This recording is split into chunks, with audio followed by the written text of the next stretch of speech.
On va dire un petit mot. Comment ça va? Un petit mot qui est lié à la paracha de Shavua. On a lu dans la paracha de Mas'é, Akadosh Baruch Hu demande à Moshe Rabbeinu lehavdil shalosh arim, de préparer Me'ever à Yarden, bien entendu, puisque Moshe Rabbeinu ne pouvait pas rentrer en Eretz Israël. Donc déjà de mettre en place 3 villes, Aré Miklat. 3 villes pour les gens qui devaient partir en ville de refuge. Qui devaient partir en ville de refuge? Ceux qui avaient tué Béchogeg, ils avaient le devoir d'aller en Aré Miklat. Moshe Rabbeinu, il a placé 3 Aré Miklat, Me'ever à Yarden, à l'ouest du Yarden. Et Yoshua, par la suite, dans le Sefer Yoshua, il va placer 3 Aré Miklat en Eretz Israël. D'accord? La Gemara pose la question dans Makot d'Aftet. La Gemara pose la question, ce n'est pas équitable. Aré, exactement, il y a 2 Shvatim et demi Me'ever à Yarden. D'accord? Donc la population, elle est beaucoup moins importante que celle d'Eretz Israël. Et pourtant, tu mets le même nombre de Aré Miklat. Tu en mets 3 en Eretz Israël, alors qu'il y avait 9 Shvatim et demi. Et tu en mets 3 Me'ever Yarden, alors que là-bas, il siégeait simplement que 2 et demi. Il y avait Gad, Reuven et Chatzi Shevet Menaché. Comment ça se fait que c'est pas proportionnel le nombre de Aré Miklat? Comme ça, la Gemara demande dans Masechet Makot. La Gemara répond, Chazak ou Baruch. Pourquoi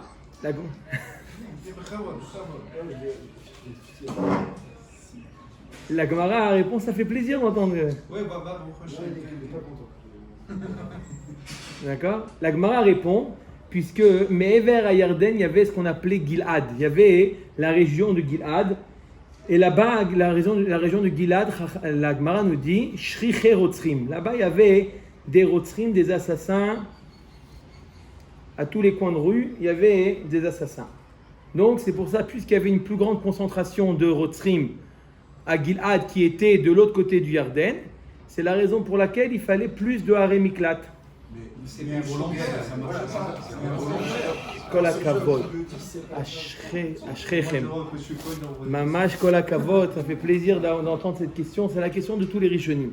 Ce que vous demandez, c'est la question des Rishonim. Quelle est la question? La question que posent les Rishonim, je ne comprends pas. Aré Miklat servait pour ceux qui ont tué Béchogeg. Quelqu'un qui a, de manière accidentelle, il a commis un meurtre de manière accidentelle. Alors lui, il allait en Aré Miklat, mais un Rotsear, quelqu'un qui tue Bémézid, celui-là, il ne va pas à Aré Miklat. Quel est le sort de celui qui a tué Bémézid? S'il y a des témoins, il est Chayav Mita avec du Bedin, le Bedin doit le tuer. S'il n'y a pas de témoins, Kadosh Baruch Hu s'occupe de lui, mais il n'y a pas de Aré Miklat, il n'y a pas de ville de refuge pour quelqu'un qui a tué Bémézid. Donc c'est quoi la réponse de la Gemara? La Gemara nous dit, non mais Shriche Rotzrim, il y a des Rotzrim à Gilad. Là-bas, à Gilad, il y a une région où il y a beaucoup de Rotzrim. Qu'est-ce que ça nous fait qu'il y a beaucoup de Rotzrim? On parle ici de Aré Miklat. Apparemment, ça ne répond pas à la question. On dit, Bechavod. Il va gueuler. Non, tu l'influence de l'environnement. Alors, d'abord, il y a la réponse des Rishonim. Après, il y a la réponse Moussarit. Tosfot répond, Bamakom, Tosfot pose la question, et Tosfot répond comme ça. Il dit, simplement une question de calcul. C'est vrai que les Rotzrim qui sont à Gilad, c'est des assassins, des gens qui tuaient Bémézid. Des gens qui tuaient Bémézid. Mais souvent, quelqu'un qui tue Bémézid, il n'y a pas de témoins. En général, quelqu'un qui tue Bémézid, quelqu'un qui commet un meurtre Bémézid de manière volontaire, il se protège qu'il n'y ait pas de témoins. D'accord? Il fait quelque chose pour ne pas avoir des témoins. Il sait très bien que s'il y a des témoins, il passe lui aussi demain Mitat Beddin. Donc il fait en sorte qu'il n'y ait pas de témoins. À Kadosh Baruch Hu, il y a une solution à ça. Qu'est-ce qu'il fait? La Gemara, un daf plus loin dans ma côte, daf Yud. La Gemara, tout le monde connaît ce que même Rashi nous ramène à la Torah dans ma parashat Mishpatim. Que quoi? Que Kadosh Baruch Hu, il fait en sorte que il y a une fois quelqu'un qui a tué Béchogeg et il n'y avait pas de. Quelqu'un qui a tué Béchogeg, il n'y avait pas de Edim. Quelqu'un qui a tué Bémézid, il n'y avait pas de Edim. Akadosh Baruch Hu, il fait en sorte que les deux se retrouvent dans la même auberge. les deux se retrouvent dans la même auberge. Celui qui a tué Béchogeg monte sur l'échelle. L'autre qui a tué Bémézid passe sous l'échelle.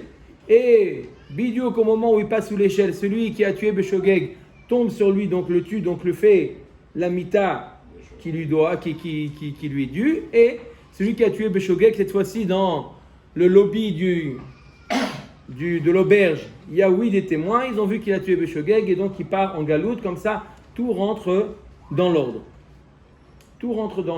Bon, donc Tosfot dit d'après ça, donc même lorsqu'on a un cas de shriché rotzrim, on a un cas où les rotzrim sont nombreux, comme on a à Gilad. À Gilad, il y a beaucoup de rotzrim. Mais justement, puisqu'il y a beaucoup de rotzrim qui sont bémézides, Akadosh Baruch Hu, il fait en sorte d'amener là-bas beaucoup de rotzrim béchogeg. D'accord? Les rotzrim béchogeg, puisqu'on a il y a des rotzrim bémézides, on a besoin aussi des rotzrim béchogeg pour pouvoir les tuer. Et eux, ils auront besoin, ces rotzrim béchogeg, ils auront besoin de partir en ville de refuge. Donc lorsque la Gemara répond Shriché rotzrim, il y a beaucoup de rotzrim à Gilad, ça sous-entend, c'est vrai que c'est des rotzrim bémézides. Donc la question c'est alors, quel rapport avec la Rémiklat? Mais qui dit rotzrim bémézides appelle les rotzrim béchogeg à venir pour pouvoir justement faire le din. C'est pour ça qu'il y a besoin de plus de Aré Miklat à Gilad. Ça, c'est la réponse de Tosfot. Ramban à la Torah, le Ramban à la Torah en Parashat Shavua, Parashat de Mas'é, répond une autre réponse. Ils répondent une autre réponse, ils disent, vous pensez vraiment que ceux qui ont tué Bémézid, ils viennent dire après, on a tué Bémézid, d'accord? Ils vont dire, on a tué Béchogeg. D'accord? Ils ne vont pas se déclarer, on a tué Bémézid. Ils n'ont pas intérêt à dire, on a tué Bémézid. Ils vont dire, on a tué Béchogeg. Donc le fait de dire, on a tué Béchogeg, ça les condamne à rentrer en ville de refuge. Donc même par rapport à eux, on était obligé de faire plus de Aré Miklat par rapport même aux gens qui ont tué Bémézid, ils ont besoin d'aller en Aré Miklat parce qu'ils ne disaient pas qu'ils ont tué Bémézid, ils disaient qu'ils ont tué Béchogeg. Donc ils ont besoin de plus de Aré Miklat. Voilà la réponse de Tosfot et la réponse du Ramban. Il y a encore une autre réponse moussarit, ce qu'a dit notre ami Shem Tov, c'est c'est quoi la réponse de Tosfot? De la Gemara. La Gemara nous répond quoi?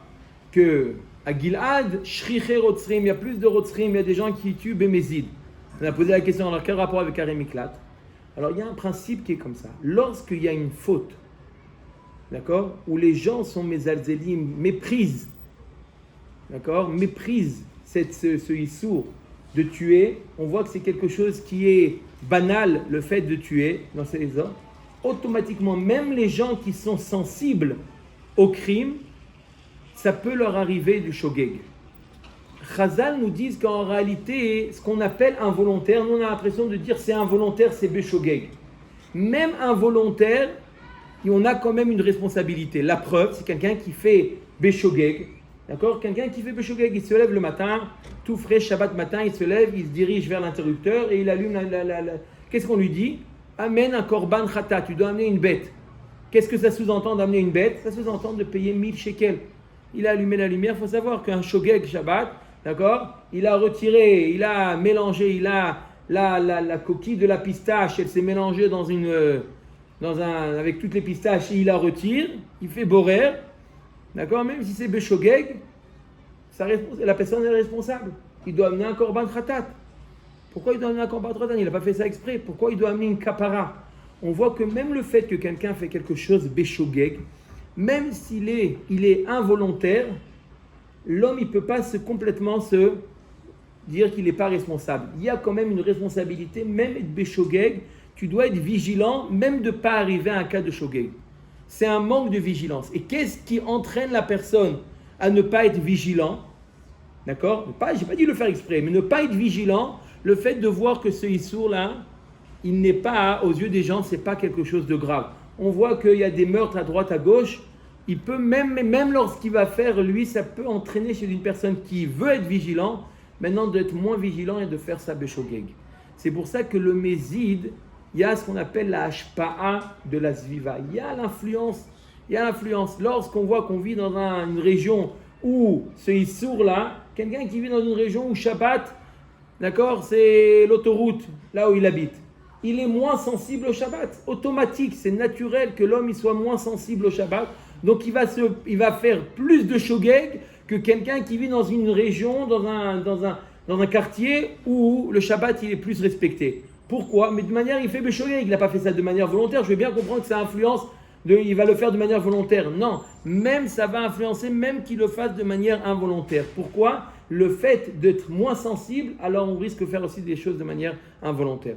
La Gemara dans Maseret Baba Batra raconte que au début, vous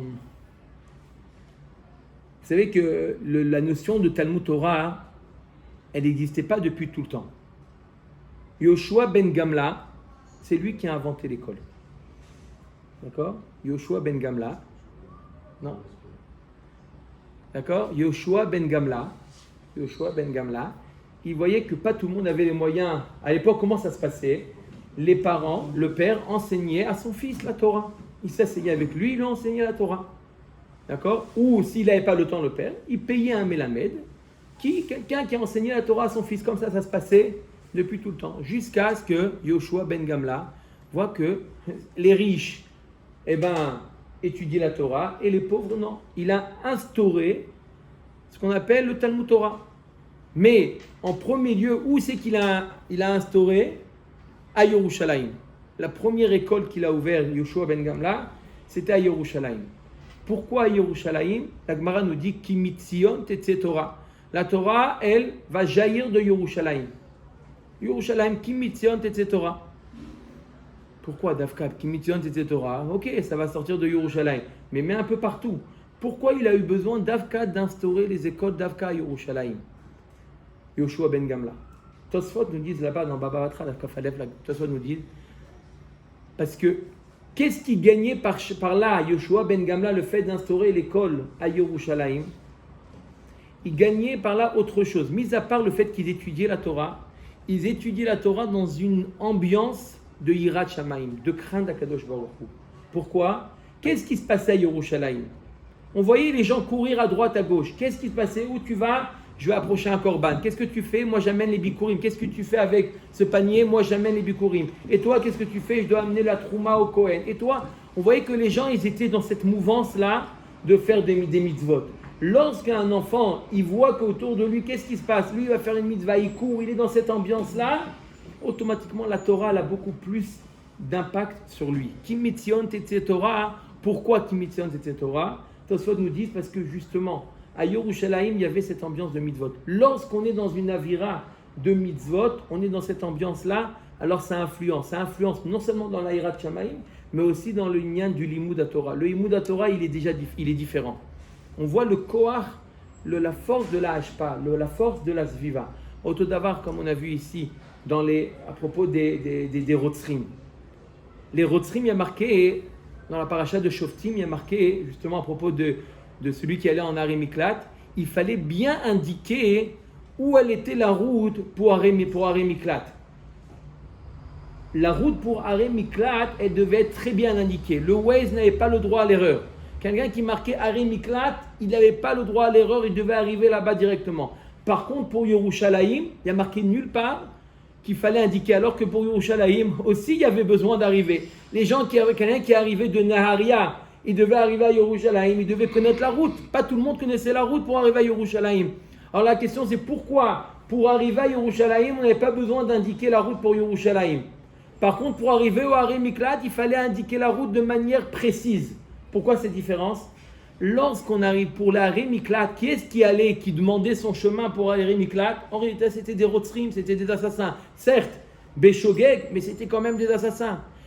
On voulait éviter qu'ils aient besoin de poser la question où tu vas, elle est où ma route. Imaginez-vous un Rotzer qui va demander où elle est où la Rémiklat. Tout de suite tu comprends que quoi? Qu'il s'agit d'en face de toi, tu as quelqu'un qui a tué. Il y a aussi poursuit derrière le Goël Adam. Le Goël Adam n'a pas le droit de rentrer dans la Rémiklat. Donc il doit y aller. Il doit le tuer avant qu'il le tue. avant qu'il arrive là-bas. Très bien. Mais en tout cas, lorsque je demande à quelqu'un, pas moi, lorsque quelqu'un demande elle est où Aré Miklat, ça sous-entend qu'il y a eu un meurtre. On ne va pas pour Aré Miklat, ce n'est pas le Club Med pour aller en vacances, l'Aré Miklat. Aré Miklat, ça sous-entend qu'il y a eu un meurtre. Quand vous entendez elle est où l'Aré Miklat, c'est qu'ici il y a eu un meurtre quelque part. On veut éviter ce son de cloche qu'il y a eu un meurtre. Pourquoi ? À force d'entendre il y a eu un meurtre, il y a eu un meurtre, le fait de lire les journaux, tu sais qu'il y a eu ici, il y a eu ça, il y a eu ça, ça refroidit la personne. Automatiquement, lorsqu'on lit les faits divers et on voit que on est bien, alors automatiquement on refroidit. Automatiquement, la Torah te dit, indique bien Aré Miklat. Il n'a pas besoin de dire à tout le monde où tu vas, Aré Miklat. Par contre, à Yerushalayim, au contraire, on faisait des bugs à droite à gauche. Pourquoi ? Pour qu'il demandait sa route. Tu vas où ? À Yerushalayim pour amener un korban, pour amener les bikurim, pour amener ça. Au contraire, on voulait que ça fasse du bruit. C'est pour ça que pour Yerushalayim, il n'y a marqué nulle part qu'il fallait indiquer la route. On voit quoi ? Le koar de la hashpa, le koar de la zviva. Comment un homme, il est oui influencé par ce qu'il entend, que ça soit aussi bien dans le bien que dans le mal. Et juste pour finir encore une fois, dans la même idée, à propos des Meraglim. Les Meraglim, on ne se rend pas compte. On a lu il y a quelques semaines en Parashat Shlach Lecha que Moshe Rabbeinu il a prié pour Yehoshua. Ya Yoshiacha me'atzat ha-Meraglim. D'accord ? Et Chazal nous dit c'est grâce au fait que que Moshe Rabbeinu a prié pour Yehoshua, c'est grâce à ça que Yehoshua a échappé au conseil des Meraglim. Ça veut dire quoi en d'autres termes ? Essayez simplement de réfléchir. Qu'est-ce que ça veut dire que Moshe Rabbeinu a prié pour Yehoshua ? Ça veut dire que si Moshe Rabbeinu n'avait pas prié pour Yehoshua, si Kalev n'était pas parti au Maharat Amarpela, n'était pas parti sur le Kivrot, les Kvarim des Avot, il n'était pas parti Kivré Avot pour prier, on n'aurait pas eu 10 Meraglim, on aurait eu 12. On aurait eu Yehoshua et Kalev, ils auraient fait partie des Meraglim. On ne se rend pas compte. Yehoshua avec Kalev, on a l'impression, et c'est à juste titre, que c'était des Gdolim. On ne peut pas s'imaginer que veut dire la présence de Yehoshua ou la présence de Kalev, que c'est des Anakim, on ne peut pas.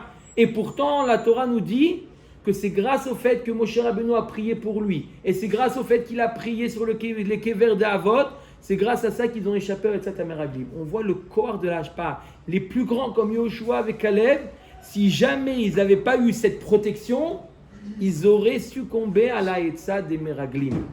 On voit Kamar l'Ash, combien l'Ashpa. Un homme, il ne peut pas se dire, moi, t'inquiète pas, moi je suis Mouchpa, moi je suis gilet pare-balles, je ne suis influencé par personne. En général, Minisayon, celui qui vous dit, moi je me suis, c'est le premier qui est le plus influençable. En général, les gens qui sont le plus influençables, ils disent, moi je ne suis pas du tout influençable. En tout cas, qu'est-ce qu'on voit de là ? Qu'on voit que c'est Badou, comme nous c'est quelque chose de clair et net, le fait d'être influencé aussi bien dans le mal que dans le bien. C'est pour ça qu'un homme il doit choisir l'endroit où il peut être le plus influencé dans le bien. Par contre, Adonai Laolam. C'est ça,